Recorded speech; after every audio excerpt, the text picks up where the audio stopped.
Ya, baik. Assalamualaikum warahmatullahi wabarakatuh. Dari izin memperkenalkan diri, nama saya Wika Heratunisa dengan NIM 2402070.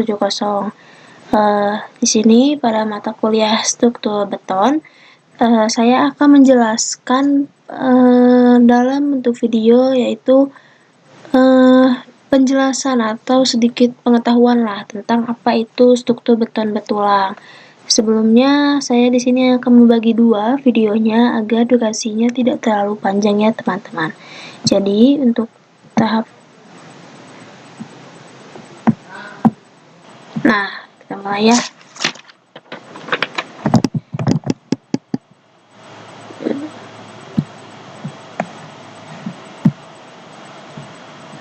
Jadi apa itu beton? Beton itu adalah jenis batu buatan yang biasa kita sebut beton ini. Jadi beton itu sebetulnya batu buatan teman-teman yang kita bikin menggunakan alat ataupun menggunakan tangan. Nah, simpelnya nih, beton itu ada beberapa jenis juga. Jadi sebentar. Nah, ini proses yang namanya saat beton itu basah, kemudian pada saat air menguap dan beton itu retak gitu. Jadi ini kurang lebih minusnya dari beton atau prosesnya dari beton, kurang lebih seperti itu. Nah, terus untuk campuran beton sendiri, ini tuh ada beberapa indikator. Yang pertama ada semen, terus pasir, sama kerikil. Atau kalau di toko bangunan itu biasanya disebutnya split gitu. Ukur batu split juga ada dua kalau nggak salah ya. Ada yang 1/4 sama 3/4 kayak gitu. Terus sama air. Jadi perbandingannya itu 1, 2, 3, 1 semen, 2 pasir, dan 3 kerikil begitu. Nih campuran beton tuh biasa disebut mortar teman-teman. Nah begitu. Terus kita next. Nah, beton itu biasanya ada 2 tahapan seperti tadi udah aku sebutin. Jadi bisa pakai ngaduk sendiri, ada juga yang pakai dari pabrik. Ini biasanya kalau untuk proyekan, gedung, rumah itu pasti pakainya pabrik. Untuk gedung itu pasti pabrik. Tapi kalau biasanya kalau rumahan itu masih banyak juga yang pakainya ngaduk manual kayak gitu. Terus next. Nah, ini untuk uji beton itu terbagi menjadi 3 teman-teman. Sebetulnya masih ada lagi, tapi nanti kita bahas di next slide. Ya, ini yang pertama ada slam test. Jadi slam test ini tuh prosesnya kayak uji kekentalan dan juga kecairan. Jadi dimana ketika betonnya itu nanti diuji, itu kita kan punya standarnya nih betonnya seperti apa. Nah nanti itu diuji kekentalan sama kecairannya. Misal kalau terlalu kental ya kita tidak bisa pakai, tapi kalau terlalu kecil juga sama tidak bisa pakai. Jadi disesuaikan sama standarnya kayak gitu. Nah terus ini ada pembuatan benda uji atau biasanya dinamainnya lab test kayak gitu. Jadi uji tekan. Nah ini penjelasannya tuh kayak gini teman-teman, kurang lebih itu nanti ada sebuah objek yang dimana objeknya itu kayak kubusnya itu mungkin biasanya dipakai standar itu 20 kali 20 cm. Nah ya jadi itu tuh untuk mengukur kekuatannya teman-teman. Nah gini nih, sebentar. Nah seperti yang sudah dijelaskan oleh dosen saya, jadi ini tuh ada yang namanya misal biasa di beton itu ada namanya K225. K225 itu menunjukkan kekuatan 225. Yang mana 225 ini satuannya kilogram per cm persegi. Jadi contoh kurang lebihnya seperti inilah. Misal kekuatannya 300 kg per cm persegi. Itu tuh adalah uji tekannya gitu, atau objeknya yang akan ditimpa, yang akan diturunkan kepada betonnya. Betonnya kuat gak menahan K300 ini. Nah kurang lebih seperti itu teman-teman penjelasannya. Jadi nanti tuh bakal ada sejenis objeknya. Nah ini kayak gini. Terus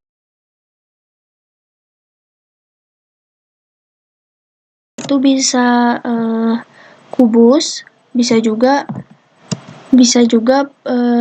silinder kayak gitu. Nah, biasanya nanti tuh ini tuh bakal menjadi bahan ujinya gitu. Dengan tadi bisa diujinya pakai kekuatan 300, disesuaikanlah dengan standar. Jadi teman-teman, kalau misalnya kita bikin di pabrik, itu pasti standarnya dari mulai 100 sampai 300 gitu. Itu buatan pabrik biasanya. Nah, kalau kita yang ngaduknya pakai tangan, itu nggak mungkin bisa nyentuh ke 100, ke 100. Jadi itu pasti di bawah 100 lah. Kenapa bisa kayak gitu? Karena ya pasti efeknya ya dari faktor manusia juga kan, entah kekuatannya, tenaganya, waktu pengadukannya, dan kekataannya juga pasti berbeda-beda gitu. Makanya ada yang disebut ada yang disebut pakai mesin kayak gitu. Jadi tadi misal nih ke 300 kg per cm persegi.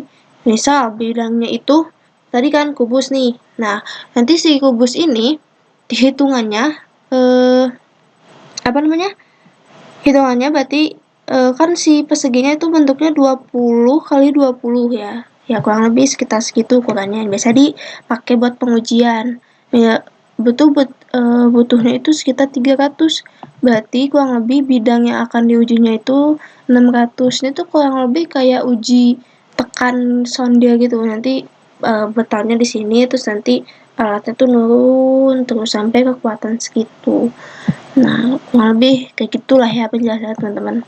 Nah, terus di sini ada perawatan atau carrying ini ya udah masih masuknya ke bagian dari ujinya ya. Nah, terus ini ada compassion test. Jadi compassion test ini kurang lebih kayak kayak ini teman-teman, pakai tabung ujinya. Jadi di sini kurang lebih sama kayak yang uji tekan tadi. Jadi nanti tabungnya disimpan di sini. Terus ini kurang lebih beban yang bakal ditekannya. Kayak gitu. Apakah kuat atau tidak? Nanti pada sampai tahap peretakan, nanti batonnya udah agak ketak. Nah, di situ titik lemahnya. Kayak gitu. Terus ini ada juga hammer test. Jadi hammer test ini nanti pada saat udah pengecoran, nah si betonnya itu bakal disedot teman-teman. Nah, pakai alat ini nih, kurang lebih kayak pompa gitu lah ya. Ya, nanti bakal disedot alatnya, terus ya diuji gitu. Nah, kurang lebih ini biasa digunakan pada saat beton itu misal belum kering kayak gitu. Ini diujinya kayak gini. Nah, terus ada cork drill juga. Ini cork drill tuh jadi ujinya tuh pakai tabung juga sama kurang lebih. Nah, itu nanti kayak dibor, bentuknya itu kayak pakai tabung. Nanti tuh diambil si sampelnya, diambil pakai tabung terus dibawa ke lab buat diuji. Gitu. Ya, itu sih teman-teman penjelasannya kurang lebih. Jadi pada saat pertemuan kemarin itu membahasnya tentang itu. Terus ada lagi juga yang dibahas, bentar ya. Nah, jadi teman-teman, ini tuh catatan yang saya buat pada saat pematerian pertemuan pertama kemarin. Nah, jadi di sini tuh saya juga menulis tentang struktur. Nah, jadi struktur itu teman-teman ada banyak jenisnya. Yang pertama ada struktur beton, yang kedua beton juga ada dua teman-teman, ada struktur beton dan juga struktur beton betulang. Kalau kata dosen saya, struktur beton itu belum bisa dikatakan fondasi lah, belum bisa dikatakan kuat gitu. Jadi bisa disebut itu struktur beton betulang, karena yang pasti struktur beton itu ada betulangnya. Nanti akan dijelaskan di video kedua.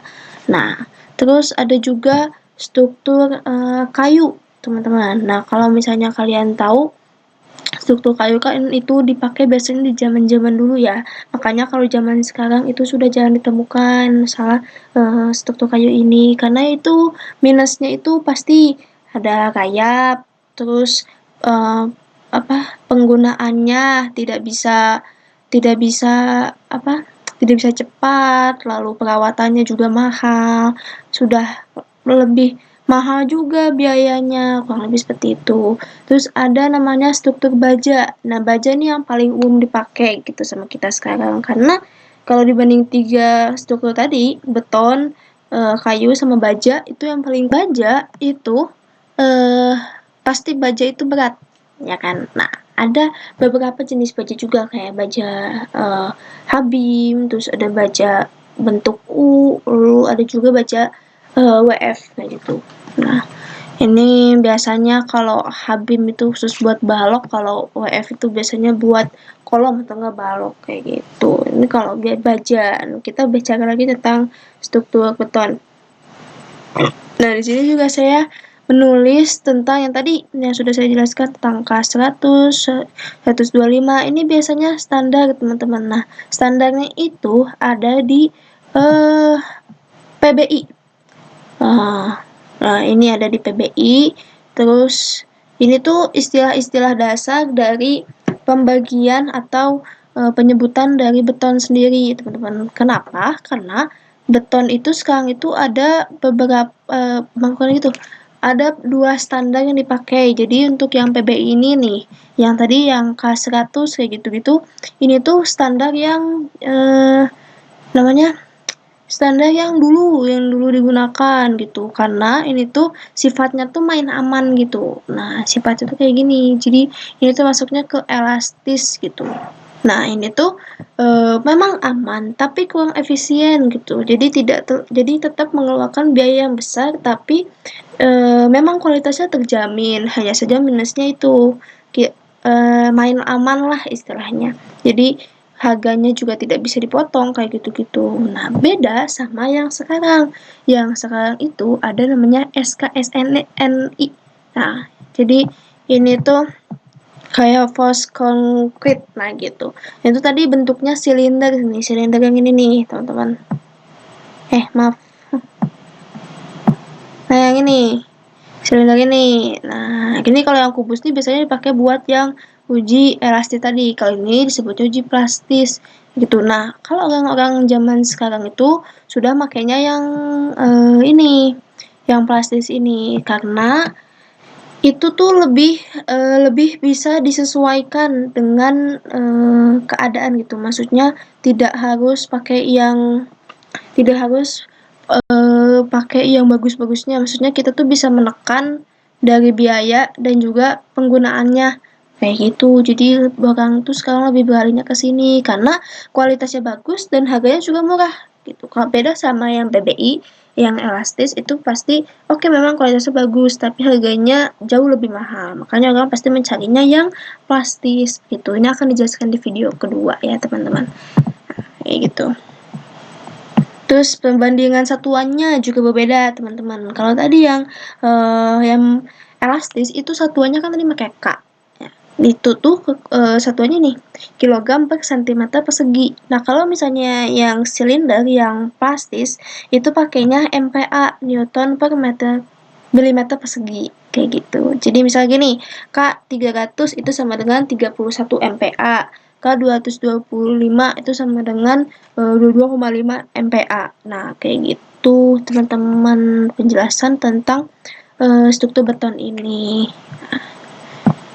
Oke, untuk selanjutnya itu saya akan menjelaskan tentang momen. Bagaimana peletakan momen pada struktur beton. Kita akan jelaskan di video selanjutnya. Terima kasih banyak. Wassalamualaikum warahmatullahi wabarakatuh.